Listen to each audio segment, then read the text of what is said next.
Hace 15 días hablábamos sobre la cultura del discipulado, es el tema de la escuela que me correspondió.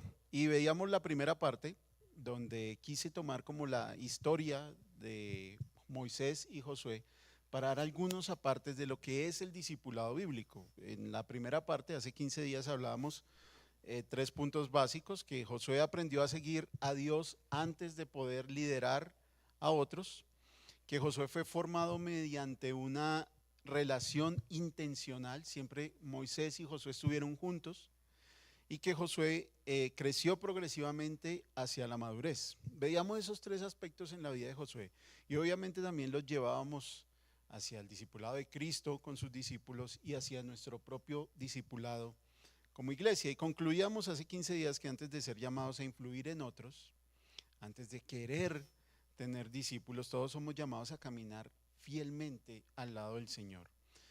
Y que cuando los hombres y mujeres que componen la iglesia aprenden a seguir a Dios de esa manera, la iglesia comienza a producir discípulos maduros capaces de poder eh,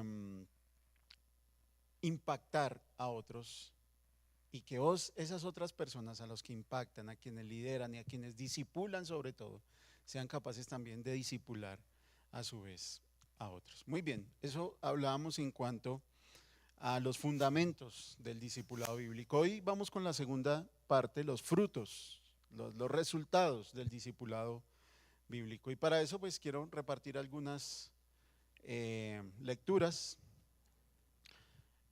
Camilo, por favor, le da el micrófono a Alejandro. Josué 1, 7 al 8, Alejo ahí para que lo tenga su merced. Josué 1, 7 al 8. Johan, mi hermano, García. Deuteronomio 31, 7 al 8. Deuteronomio 31, 7 y 8. Y mi hermano Jefferson, si es amable, Deuteronomio 31 también, pero los versículos 14, 15 y el 23. ¿Sí? Listo. Bien, mis hermanos, entremos en materia. Cuando hablamos de la cultura del discipulado, esto voy a repetir lo que dije hace 15 días, cuando hablamos de la cultura del discipulado, estamos hablando que el discipulado no debe ser un programa aislado de la vida de iglesia. No es que allá están los hermanos del discipulado o allá están los hermanos encargados de discipular, sino que el discipulado es la vida de la iglesia, es el ambiente de la iglesia, debe ser la práctica normal de nuestra comunidad.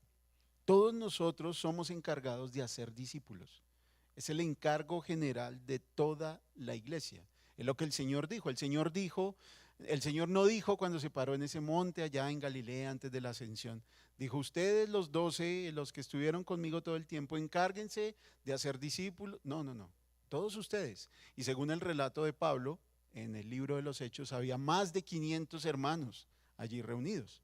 Así que toda la iglesia en su conjunto recibió el llamado de hacer discípulos. Esto no es una responsabilidad solamente de los pastores o de los líderes más influyentes o de las hermanas que vienen a la oración. No, es un encargo de toda la iglesia. Toda la iglesia está encargada de hacer discípulos. Esa es una preocupación que es bíblicamente saludable y refleja, por ejemplo, ese texto que les digo de Mateo 28, o el de 2 de Timoteo 2:2, ¿cierto? Encarga a hombres fieles, le dice el apóstol a su discípulo. Pero quiero hacer obviamente un par de salvedades aquí, un par de salvedades que hice hace 15 días y voy a recordárselas. Cuando hablamos, mis hermanos, de la cultura del discipulado, no estamos hablando de crear una cultura aparte de lo que es la vida de la iglesia. Básicamente lo que yo les estoy hablando es de obedecer el mandato de Cristo en cuanto a ser discípulos. No estamos hablando aquí de hacer estrategias especiales, ¿cierto? O de describir mecanismos organizacionales por encima de lo que la Biblia establece. Esto no es un curso de cómo hacer discípulos. Lo que estamos hablando es qué dice la Biblia en cuanto a ser discípulos, qué enseña la palabra de Dios, ¿sí? Por eso quise tomar esa historia de Moisés y Josué, porque me parece una historia bastante diciente en cuanto a lo que el discipulado es. La Biblia nos llama a exhortar, a imitar, a corregir, a pastorear y a equipar a los santos. Esa es la misión de la iglesia. ¿Sí? ¿Amén? ¿Están de acuerdo con eso? Entonces, uno de los grandes propósitos que tiene la iglesia del Señor en la tierra es hacer discípulos. ¿Bien? Bien, pero seguramente que todos nosotros conocemos los aspectos básicos del discipulado bíblico. Sin embargo, uno de los mayores desafíos que enfrenta la iglesia en general hoy en día es cómo hacer que el conocimiento de Dios trascienda a las generaciones que vienen detrás de nosotros. Cómo hacer que podamos impactar a nuestros hijos, a nuestros nietos, ¿cierto? A la generación más joven acerca del conocimiento de Dios. Muchos movimientos, muchas iglesias comienzan con mucha fuerza y a veces terminan desapareciendo cuando las personas que seguían al Señor se van. Cuando son llamados, ¿cierto?, por el Señor al reino celestial, por lo general hay movimientos que desaparecen. Hay muchos líderes grandes dentro de nuestras iglesias que generan grandes contribuciones al reino de Dios, pero cuando dejan la escena, muchas veces esas iglesias se debilitan y terminan a veces por desaparecer. Quiero preguntarles un caso específico. ¿Todos aquí han escuchado de un hombre llamado Charles Spurgeon? ¿Alguien ha escuchado acerca de los hijos de Charles Spurgeon? Para que lo pensemos. Muchas iglesias disfrutan de temporadas de crecimiento, grandes avivamientos, porque se presentan hombres de Dios y mujeres de Dios que traen, ¿cierto?, dentro del pueblo ese crecimiento, se ocupan de llamar a otros a la salvación, del discipulado, pero cuando ellos se van, parece que la cosa hasta ahí llegó. Así que tenemos ese desafío, poder transmitir nuestras convicciones, lo que sabemos de Dios a quienes vienen detrás de nosotros. Por eso, mis hermanos, una de las preguntas más importantes en la vida de todo creyente no es ¿qué estamos haciendo hoy?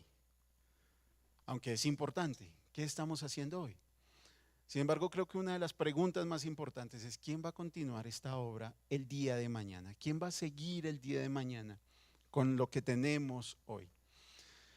Esta pregunta directamente va hacia lo que la Biblia nos enseña sobre el discipulado. Dios, si lo notan, mis hermanos, los movimientos del Señor en la Escritura, Él nunca ha estado interesado solamente en los individuos de forma aislada. Dios siempre ha trabajado de forma generacional con un pueblo.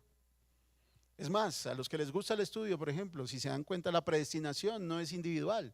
Siempre fueron predestinados dentro de un pueblo. Dios llamó a un pueblo a sí mismo. Dios llama a una iglesia. Él no está tan interesado en los individuos de forma personal. Dios está interesado en un pueblo. Y la transición que ocurre entre Moisés y Josué constituye uno de los ejemplos más importantes de esta realidad. Si ustedes han leído, seguramente que sí, la historia de Moisés en el Pentateuco, del Éxodo en adelante sobre todo, notaron que durante 40 años Moisés había guiado al pueblo de Israel. Moisés se constituyó en el líder más importante. Incluso pasaron generaciones y los judíos querían seguir hablando de Moisés, imitando a Moisés, leyendo a Moisés. Y Moisés particularmente, notamos, había hecho cosas muy importantes, ¿no? Había confrontado a Faraón, había libertado al pueblo, había recibido la ley, había guiado al pueblo, pero llegaría el momento en que Moisés, como todos nosotros, tuvo que partir. Y algo particular de la vida de Moisés es que Moisés no entró con el pueblo a la tierra prometida. ¿Lo recuerdan? El Señor se enojó contra Moisés porque no respetó su palabra y lo dejó por fuera de la tierra prometida.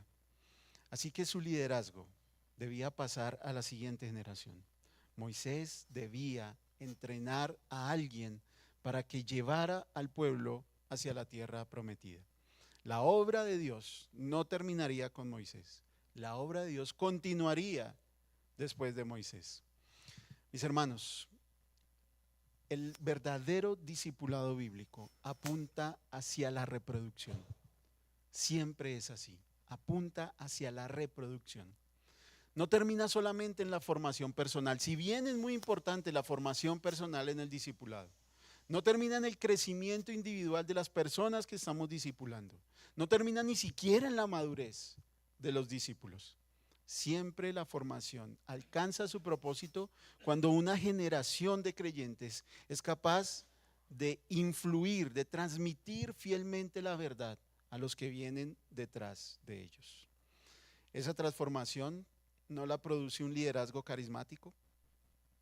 Esa transformación solamente la produce la Escritura, la palabra de Dios, aplicada conforme el Espíritu Santo quiere que la apliquemos. Amén. ¿Están de acuerdo con eso? Muy bien. Entonces continuemos, mis hermanos. Hoy vamos con el punto número 4. Seguimos entonces en la historia de Moisés y Josué y vamos a ver entonces los frutos, los resultados del discipulado. Punto número 4. El discipulado maduro es gobernado por la palabra de Dios.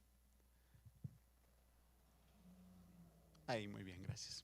Josué capítulo 1, versículos 7 y 8. Solamente sé fuerte y muy valiente. Cuídate de cumplir toda la ley que Moisés, mi siervo, te mandó. No te desvíes de ella ni a derecha ni a izquierda, para que tengas éxito donde quiera que vayas. Este libro de la ley no se apartará de tu boca, sino que meditarás en él día y noche, para que cuides de hacer todo lo que en él está escrito, porque entonces harás prosperar tu camino y tendrás éxito.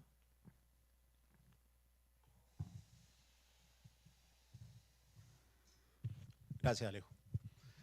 Bien, cuando Dios prepara a Josué para asumir el liderazgo, resulta sorprendente notar qué es lo que Dios no hace con Josué. Dios no le entrega una estrategia militar detallada de cómo él va a conquistar la tierra prometida. Él no hace eso. El Señor no le proporciona un plan administrativo, ¿cierto? De 10 pasos de cómo conquistar una tierra de gigantes o algo así. No le proporciona avances tecnológicos, ni le da una estrategia puntual. Simplemente lo dirige hacia la palabra. En Josué 1, 7 y 8, el texto que acabamos de leer, encontramos uno de los apuntes más importantes de todo el Antiguo Testamento, mis hermanos, sobre el discipulado. El Señor le dice a Josué a través de Moisés: este libro de la ley no se apartará de tu boca, sino meditarás en él de día y de noche. ¿Entienden eso? Este libro de la ley no se apartará de tu boca. Mi palabra estará siempre contigo.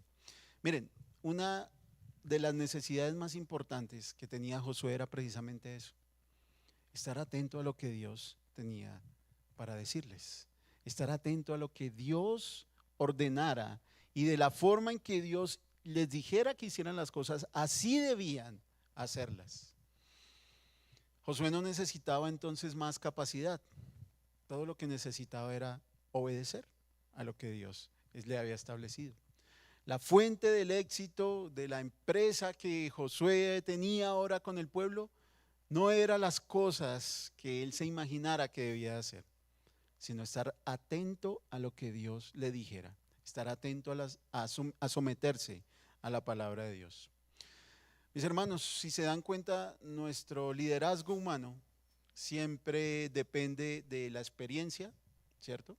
De la personalidad, de la influencia. Pero la Biblia demuestra algo totalmente diferente de lo que es el verdadero liderazgo en su pueblo. Y es depender de la verdad revelada por Dios. La autoridad que Josué tenía ahora de parte de Dios no dependía de sí mismo, sino que procedía de esa ley que debía obedecer. Por eso el Señor conecta en este pasaje, si lo notaron, conecta inmediatamente la obediencia con esa prosperidad espiritual, ¿cierto? ¿Qué pasaría si Josué obedecía a la ley de Dios? Perfecto, tendrá éxito. ¿Cómo mide nuestro mundo el éxito? ¿Cómo lo mide? Eso es una escuela, mis hermanos, por favor. ¿Cómo lo mide? Vamos, vamos, sí. La fama, el poder, la riqueza, ¿cierto? llegó el hermano en ese Ferrari. Mire esa hermana cómo usa los productos, no sé, bueno, ustedes sabrán, ¿sí? Mire esa chaqueta que trajo hoy el hermano.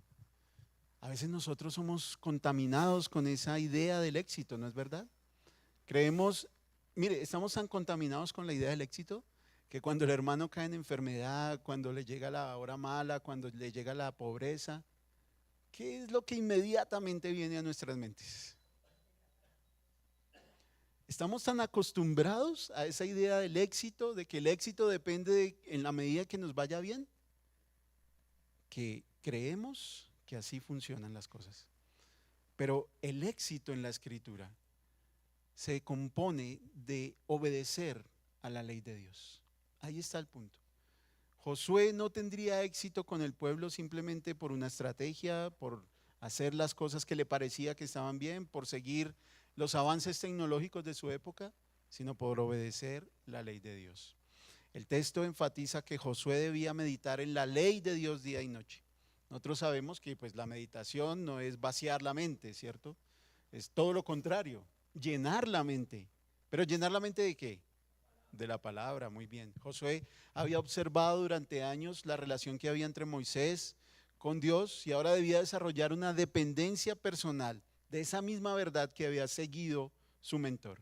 La fe de Moisés ya no le servía a Josué. El liderazgo de Moisés ya no le servía a Josué.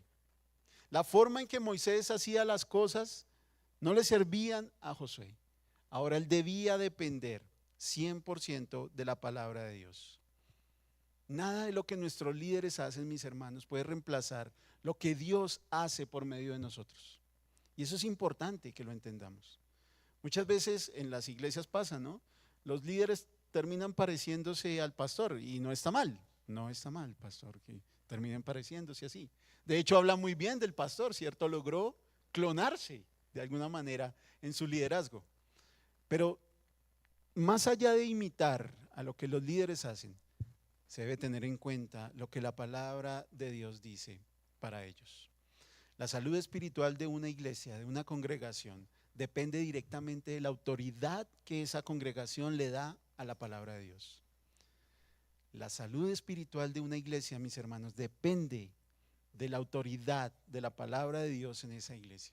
Si la palabra de Dios es autoridad dentro de una iglesia, la salud de esa congregación va a ser sana, a pesar de todos los problemas y dificultades. ¿Por qué lo digo? Porque las iglesias pueden tener recursos, pueden tener buenos edificios, pueden tener líderes carismáticos, pueden tener muchas personas, pero si carecen de la palabra de Dios como elemento central, pierden su centralidad.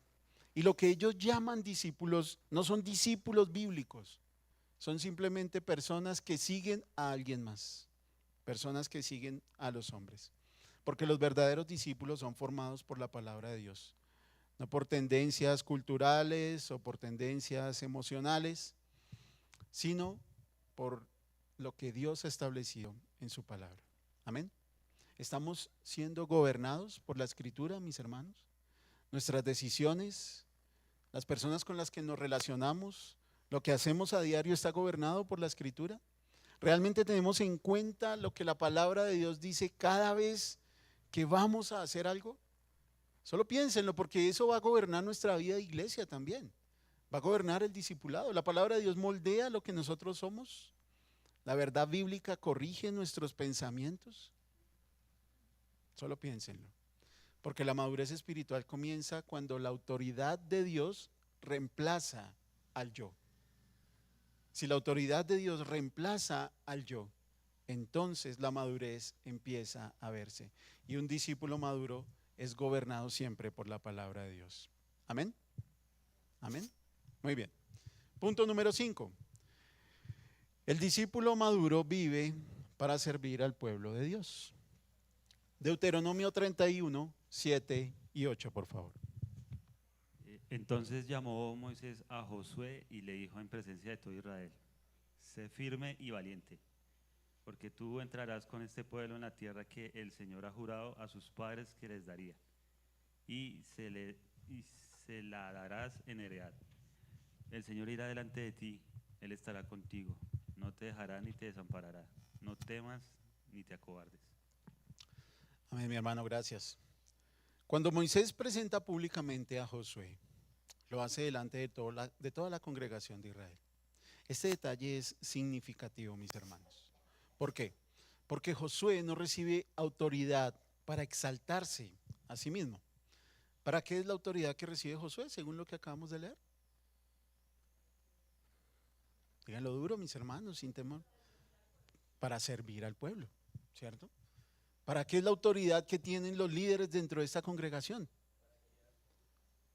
¿Para regañar? ¿Han leído ese texto? Si no os hacéis caso, vaciadles. ¿Sí? Está ahí el texto, vaciadlos. Eso no está en la escritura. Para guiar, para servir. Hace unos días hablaba con un hermano que me decía, hermano, siento que estoy siendo llamado al ministerio. Gloria al Señor por eso. ¿Estás dispuesto a recibir malos tratos? ¿Que más de la mitad de la iglesia te odie? ¿Estás dispuesto a eso? ¿Estás dispuesto a que las personas de tu casa te menosprecien? Estoy hablando de cosas que están en la Biblia. Los enemigos del hombre serán los de su misma casa, dice el Señor. En cuanto al evangelio está hablando el texto. ¿Estás dispuesto en ese llamado ministerial a que las personas rechacen lo que tienes para decirles, aunque sea de la palabra de Dios? Aunque los buenos consejos vengan de la palabra de Dios, ¿estás de verdad preparado para esas cosas? Porque podemos amar el glamour del ministerio, ¿cierto? Yo quiero pararme allá al frente y quiero dirigir y tengo retórica y tengo, ¿cómo es que dicen los pelados ahora? Parla. Y tengo todas esas cosas para decir. Soy tan inteligente, creo que lo haría mejor que el hermano que está allá. Y seguramente usted lo puede hacer mejor que yo. Pero ¿está dispuesto a entrar en el ministerio y a servir? ¿De verdad quiere hacerlo? Mis hermanos, les tengo una noticia. Todos estamos llamados a eso. Todos los creyentes estamos llamados a eso. Porque todos los creyentes estamos llamados a formar discípulos. Estamos llamados a formar discípulos que cuando menos lo esperemos nos van a dar la espalda. Seguro que sí. Pero eso es parte del Señor también. El proceso, amén, mi hermana. La mentalidad bíblica del liderazgo es radicalmente distinta a la del mundo. Como les decía ahorita, en el mundo la autoridad suele utilizarse para beneficio personal, ¿cierto? ¿Para qué están puestos los grandes empresarios en el mundo? No es para dirigir, no es para ordenar y para mandar. Sin embargo, en la iglesia, mis hermanos, la autoridad existe para servir y beneficiar a otros. Amén. Miren, durante años Josué había aprendido esa lección observando a Moisés. Moisés soportó quejas, soportó críticas, soportó rebeliones. Al menos 3 grandes rebeliones tuvo que soportar Moisés, al menos, porque hay más, pero de las más grandes. ¿Recuerdan a Coré? ¿Lo recuerdan? Su propio hermano Aarón fabricó un ídolo y corrompió al pueblo. ¿Quién lo esperaría, cierto? Bueno, después pudo ser sumo sacerdote dentro del pueblo, pero ¿quién lo esperaría que su propio hermano, el que le ayudó a hablar con Faraón, el que vio todas las maravillas de Dios en Egipto, resultó haciendo estas cosas? Bueno, pero Moisés las soportó. Moisés cargó con enormes responsabilidades. ¿Por qué? Porque el liderazgo bíblico consiste esencialmente en el sacrificio del servicio. Amén. Así que durante años, vimos hace 15 días cómo Josué sirvió sin protagonismo. Él fue simplemente un ayudante, un acompañante, un asistente de Moisés. Y su preparación siempre ocurrió lejos de los reflectores. Precisamente allí Dios moldeó su carácter, moldeó su corazón. Nuestra cultura contemporánea suele valorar la visibilidad. Mientras más se ve a una persona, como que más importante parece ser, ¿verdad? Casi que el servicio anónimo pasa desapercibido para muchos de nosotros. Y es importante que entendamos eso, mis hermanos. La fidelidad no se ve en las grandes luminarias dentro de la iglesia, muchas veces se ve en lo que no se ve. Antes de confiar grandes responsabilidades a Josué, Dios le dio pequeñas responsabilidades. Y Josué aprendió a servir antes de poder dirigir a otros. Por eso cuando llegó su momento estaba preparado. Pero algo que Josué tuvo que entender, mis hermanos, a través del servicio, a través de que se dio cuenta que el discípulo maduro está para servir al pueblo de Dios, es que ese mismo pueblo al que le servía no le pertenecía a él. Miren, ni la tierra, ni la misión misma le pertenecían a Josué. Todo le pertenecía al Señor. Esa comprensión lo protegió contra el orgullo. Y hoy en día nos ayuda, mis hermanos, a entender que no somos las protagonistas dentro de la iglesia, nos protege a nosotros del orgullo. Miren, voy a decirles una verdad que puede sonar incómoda, pero que muchos decidieron ocultar en lo profundo de su corazón. Nosotros no somos el centro de la iglesia. No somos el centro de la congregación. No somos el centro de la historia. Muchas personas creen que si se van de este mundo, la iglesia va a sufrir una gran pérdida. Mis hermanos, la obra continúa porque la obra sigue siendo del Señor. Y eso debería ser una preocupación para nosotros hoy en día. Lo hablábamos con los hermanos del discipulado el miércoles, que estamos viendo el tema de la teología histórica. ¿Qué les estamos dejando, mis hermanos? ¿Qué les estamos dejando a las generaciones que vienen tras nosotros? Sí, hablamos de grandes hombres como Agustín y Crisóstomo, Ireneo y los reformadores, Lutero, Calvino, Zwinglio, en fin, todos los que usted quiera mencionar. Pero esos hombres, como llegaron, se fueron. Como los hombres de la Escritura, llegaron y se fueron. Y nosotros, llegará el momento en que nos vayamos, ¿cierto? ¿Sí es así o no? O alguno espera vivir por ahí unos 300 años. Ni el hombre bicentenario se atrevió a tanto. ¿Qué esperamos dejar? ¿Qué estamos dejando, mis hermanos? No nos olvidemos que esta obra le pertenece al Señor. No podemos empezar a construir reinos personales dentro de la iglesia. Eso es antibíblico. Es totalmente antibíblico y es rechazado por la misma Escritura. ¿Recuerdan el apóstol Pablo en 1 Corintios? Es que aquí algunos dicen, yo soy de Pablo, yo soy de Apolos, yo soy de Cefas. Y los más espirituales, no, pues yo soy de Cristo. No somos la pandilla de Edgar o la pandilla de Humberto aquí. Somos la iglesia del Señor. Amén. Y no podemos construir reinos personales dentro de la iglesia, mis hermanos. La obra le pertenece a Dios. Y eso fue lo que aprendió Josué. La obra, el pueblo le pertenecía a Dios. Él solo estaba ahí para servir. Porque la verdadera grandeza espiritual se manifiesta en eso, en el servicio. Los discípulos maduros no llegan a preguntarse, bueno, ¿yo qué recibo de eso que voy a hacer? Bueno, está bien, pastor, me voy a encargar de los martes de oración, pero bueno, ¿me ayudan con los pasajes? ¿Qué me dan? ¿Algún subsidio? ¿Hay subsidio para la oración? ¿Algo así? ¿Voy a recibir alguna prebenda especial? No, los discípulos cuando llegan a la madurez no se preguntan eso. Simplemente es, ¿qué hay que hacer? ¿En qué puedo servir? ¿Cómo soy útil? ¿Colocamos nuestros talentos en manos del Señor? ¿Colocamos nuestros dones en manos del Señor para servir? Es importante que nos preguntemos eso. ¿Por qué? Porque nuestras iglesias están llenas de personas que sirven con interés. ¿Se las ha encontrado? ¿Sí? ¿Se las han encontrado? Sirven con un interés. Siempre están esperando, bueno, voy a hacer esto y ¿qué voy a recibir? Pero un buen medidor de la madurez es servir desinteresadamente, mis hermanos, amando simplemente al pueblo, amando la obra del Señor, amando a las almas y amando a las personas a las cuales se les sirve.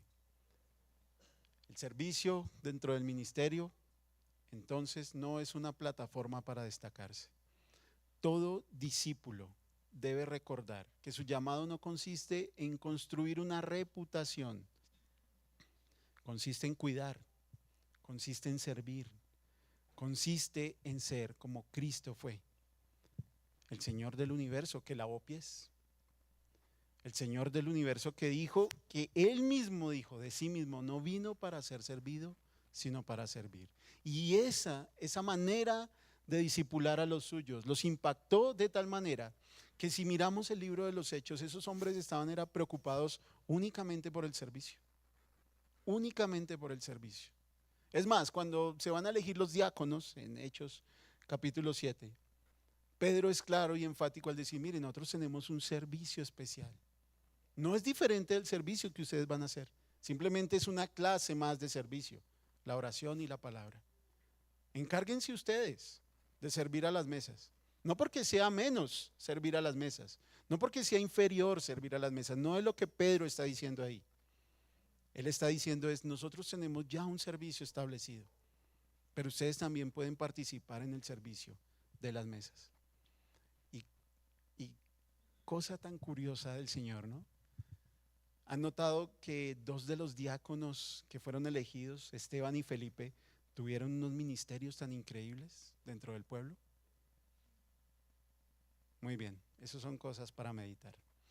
Bien, pero el discipulado entonces, como es responsabilidad de toda la iglesia y no pertenece exclusivamente a los líderes, sino que todos estamos llamados a discipular, nos lleva entonces a nuestro sexto punto. El discípulo maduro asume la responsabilidad de continuar la misión de Dios. Deuteronomio 31, mi hermano, tiene los versículos ahí, por favor. Y Jehová dijo a Moisés: He aquí se ha acercado el día de tu muerte. Llama a Josué y esperad en el tabernáculo de reunión para que yo le dé el encargo. Fueron pues Moisés y Josué y esperaron en el tabernáculo de reunión, y se apareció Jehová en el tabernáculo en la columna de nube, y la columna de nube se puso sobre la puerta del tabernáculo. Versículo 23. Y dio orden a Josué, hijo de Nun, y dijo: Esfuérzate y anímate, pues tú introducirás a los hijos de Israel en la tierra que les juré, y yo estaré contigo. Amén, mi hermano, gracias. Bien, llegó el momento decisivo, ¿cierto?, para Josué. Moisés ya debía partir, Josué debía avanzar, porque la misión debía continuar. El pueblo de Dios no moría con Moisés, el pueblo de Dios seguía. Y encontramos entonces aquí uno de los principios más importantes dentro del discipulado bíblico. La obra de Dios siempre es más grande que los individuos, siempre es así. La obra de Dios es mucho más grande que cualquier individuo, por más libros que escriba, por más predicaciones excelentes que tenga, por más grande que sea su ministerio. Los hombres llegan y se van. Los hombres llegan y se van. Pero la obra de Dios siempre es más grande. Miren, Moisés fue extraordinario. Increíble, ¿no? Todas las cosas que hizo, las maravillas que hizo en Egipto, las señales que mostró frente a Faraón. Vio a Dios cara a cara. ¿No les parece impresionante? Pero se murió, porque es el fin de todos los hombres. Sin embargo, la historia del pueblo de Dios no terminaba con él. El propósito divino seguiría avanzando y Josué debía asumir la responsabilidad de continuar aquello que había recibido de parte de Moisés y de parte de Dios. Noten que Josué no fue llamado por Dios para comenzar algo nuevo. Él simplemente fue llamado para continuar la misión existente. Eso es profundamente importante dentro del discipulado. ¿Por qué intentamos discipular a las personas? ¿Por qué nos esforzamos en enseñarles la palabra de Dios? ¿Por qué queremos que vengan a las reuniones de oración, que sean en los discipulados, que vengan a la iglesia? ¿Por qué? Porque la obra de Dios continúa. Porque eso no se acaba con nosotros. Porque ¿cuántos años nos quedarán? 20, por ahí. Siendo optimistas, ¿no? 15, bueno, está bien. ¿Quién da menos? Nosotros estamos pasando, mis hermanos. Si usted ya empieza a tener un poco más de nieve sobre su cabeza y ya empiezan las entradas a hacerse más pronunciadas, pues hermano, preocúpese. Preocúpese en quién está impactando usted. ¿A quién le está dejando la verdad revelada de Dios en el corazón? de tal forma que cuando usted no esté, esta obra continúe.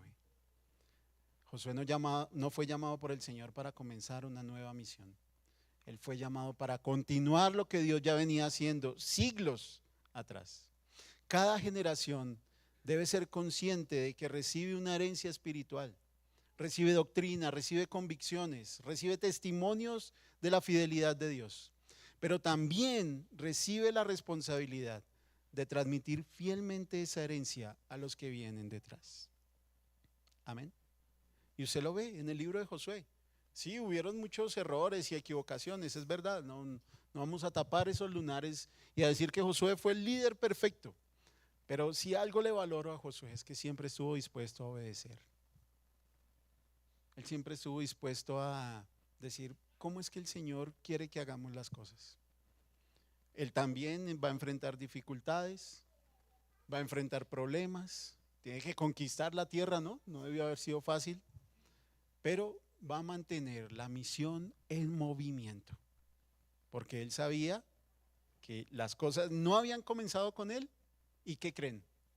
No terminarían tampoco con él. Por eso es significativo como en el capítulo 24 del libro de Josué, ¿cierto? Él se presenta delante del pueblo y hace exactamente lo que Moisés hizo por él. Les dice, miren, ustedes, yo ya me voy, les dice Josué, pero ustedes van a seguir. Así que decidan hoy a quién van a servir ustedes, ¿no? Si a los ídolos que sirvieron nuestros padres, porque hagan lo que ustedes quieran, yo y mi casa serviremos al Señor. Y esta empresa, por así decirlo, llamado pueblo de Dios, va a seguir. Esto no se va a acabar conmigo. Josué entonces estaba transmitiendo, estaba formando y estaba reproduciendo en otros la verdad de Dios. Mis hermanos, quiero hacer una conexión ya en estos cortos minutos con el Nuevo Testamento. Démonos cuenta cómo, al igual que Moisés, nuestro Señor formó discípulos. Y esos discípulos formaron otros discípulos. Uno de los encargos especiales, por ejemplo, de Pablo a Timoteo era encarga, ¿cierto?, a hombres fieles que sean capaces de llevar la palabra de Dios a la iglesia. La misión avanza, la misión sigue, la iglesia seguirá, mis hermanos. Y esa reproducción espiritual, ese discipulado auténtico, siempre debe enfocarse hacia las generaciones futuras. Así que, pues la pregunta es obvia, ¿no? Para nosotros. ¿Estamos formando personas capaces de continuar la obra? Tal vez usted se siente y diga, bueno, no, pero es que yo, la verdad, llevo poco en la iglesia, mi conocimiento es escaso, en mi casa hay mucho oficio, usted no entiende, hermano, todas las cosas que tengo que hacer durante el día. ¿A quién voy a discipular? Tiene sus hijos, hay personas dentro de la iglesia que necesitan de usted. Simplemente quítese las barreras de su mente por un momento, quite todos los obstáculos que usted mismo ha puesto delante de sus ojos y dése cuenta de la realidad que estamos viviendo dentro de nuestra iglesia. Aquí hay muchas cosas por hacer, muchas, muchísimas, mis hermanos, muchas cosas tenemos por hacer dentro de nuestra iglesia. Discipule a sus hijos, discipule a otras personas, discipule a sus amigos, los que se acercan a usted, pero hágalo, por favor, hágalo. ¿Está usted formando personas capaces de continuar Comunidad Cristiana Redención cuando ya los líderes de esta iglesia no estén? ¿Estamos transmitiendo esas convicciones que para nosotros son reales? Las convicciones bíblicas las estamos transmitiendo a otros. ¿Somos intencionales en esas cosas, mis hermanos? ¿Estamos preparando a la próxima generación? Y la pregunta que creo que puede marcar más profundamente en sus corazones: ¿está usted invirtiendo en otros creyentes? ¿O su tiempo, sus recursos son para usted mismo y para los suyos? ¿Está usted invirtiendo en otros creyentes? ¿Realmente lo hace? Si no lo hace, mi hermano o mi hermana, por favor tenga esta convicción. Su vida, lo que usted es, en algún momento va a pasar. Y cuando no estemos, pues de alguna manera nos recordarán, ¿cierto? Ese hermano era todo cansón ahí. Que cuándo van a venir a la oración. Que por qué no vienen los días domingos a las escuelas. Que callen esos niños. Que por favor no estén molestando. O tal vez lo recordarán. Bueno, el hombre o ella se esforzó, ¿cierto?, en enseñarme, en insistirme, en decirme, en alentarme, en orar por mí. Cuando me veía triste, me gastaba una Coca-Cola, no, ya no tomamos Coca-Cola, un jugo con pizza, así es. Y me daba palabra de Dios, me alentaba, me ayudaba. ¿Eso recordarán de nosotros cuando no estemos? Es verdad que todos aquí pues no llegaremos a ser pastores, ni maestros, ¿cierto?, ni grandes líderes o luminarias dentro de la iglesia. Pero todo creyente, mi hermano, puede influir espiritualmente en otro cuando se decide hacerlo. Cuando se decide hacerlo. Miren, no esperen recibir una revelación especial en un sueño. Disipula a tu hermano. No, eso no va a pasar. Seguro que no. Bueno, si pasa, por favor nos lo cuentan, ¿no? Y debe ser una experiencia maravillosa. Pero con que usted abra la Biblia y le haga una leída descuidada, se dará cuenta que los hombres de Dios siempre se encargaron de discipular a otros, porque se dieron cuenta que la iglesia y el pueblo de Dios avanza, continúa. Amén. Mis hermanos, el discipulado no es un ministerio más de la iglesia. El discipulado es la misión misma de la iglesia, es la vida de la iglesia. Cuando hombres y mujeres siguen a Cristo, viven en comunidad, crecen hacia la madurez, son transformados por la palabra de Dios y ayudan a otros a seguir al Señor, entonces el discipulado deja de ser un programita por ahí, una clasecita de miércoles en la noche, y se convierte en la forma normal de vida del pueblo de Dios. Amén. ¿Alguna pregunta o algún comentario antes de concluir?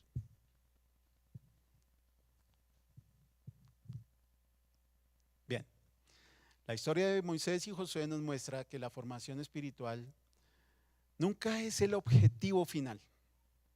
La formación espiritual apunta hacia la reproducción, hacia el avance de la iglesia. Josué fue formado para continuar una misión que comenzó mucho antes que él, y mire dónde vamos ya, ¿no? La fidelidad bíblica, mis hermanos, no consiste simplemente en conservar la verdad. Es importante conservarla. Es muy importante. Gracias, diapositivero. La fidelidad bíblica no consiste simplemente en conservar la verdad. Sí es importante conservar la verdad, pero va mucho más allá. También consiste en transmitirla. Y cuando una generación forma a la siguiente, la obra de Dios continúa avanzando. Eso será así, mis hermanos. Eso fue lo que ocurrió entre Moisés y Josué. Fue lo que ocurrió entre Cristo y sus discípulos. Y sigue siendo el llamado de la iglesia hasta el día de hoy. Formar discípulos que amen la palabra de Dios, que sirvan al pueblo, que sirvan, por favor, que sirvan, que entreguen sus vidas, que se desgasten. ¿Qué nos queda? Miren lo frágil que es la vida, ¿no? ¿Sí se dieron cuenta? Porque yo me di cuenta, se me había olvidado, pero me di cuenta de lo frágil que es la vida. A propósito, Xiomi les manda muchas saludes y que por favor se acuerden lo frágil que es la vida. Porque, como me decían en esta semana, parece que ni en nuestras casas podemos estar seguros y en cualquier momento nos puede alcanzar. ¿Qué hemos hecho? ¿Qué hemos hecho? ¿Hemos servido? ¿Hemos continuado la obra de Dios para su gloria?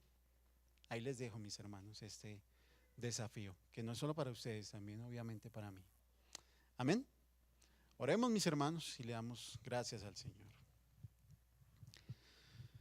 Mi Dios amado, muchas gracias por tu palabra. Siempre brilla, Señor, aún en medio del caos y de la oscuridad. Señor, tú te llevas toda la gloria siempre en todas las cosas y esta no es la excepción. Te pido por favor que todas las inquietudes de nuestros corazones sean resueltas por tu palabra y que nos ayudes, Señor, a convencernos de tu verdad, a convencernos de que nuestra vida como iglesia, Señor, debe ir también encaminada a formar discípulos, a formar generaciones, Señor, que te respeten, que guarden tu nombre, que te sirvan, que sirvan para tu gloria, Señor, que sirvan para tu honra, que sirvan al pueblo al que pertenecen. Señor, por favor, que estas convicciones no se vayan de nuestros corazones. Recuérdanoslas, Espíritu de Dios, constantemente. Recuérdanos este mandato, Señor, de hacer discípulos, enseñando que guarden todas las cosas, Señor, que tú nos has mandado. Gracias por tu amor y tu fidelidad durante todo este tiempo, Señor. Gracias porque eres tú quien sostiene a tu iglesia.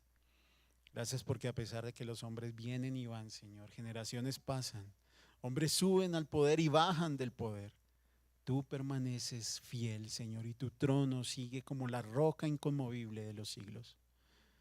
Señor, gracias por sostener a tu iglesia todo este tiempo. Por favor, Señor, aunque sé que lo harás, te lo suplico, síguelo haciendo. Síguelo haciendo, Señor, y úsanos. Úsanos como instrumentos, Señor, de tu verdad, para seguir hacia adelante, conforme a tu plan y tu propósito que no cae, porque las puertas del Hades, ni siquiera las puertas del Hades prevalecerán contra tu iglesia. Gracias, Señor, por tu amor, por tu misericordia. Gracias por bendecir nuestras vidas. En tu nombre oramos, mi Señor. Amén.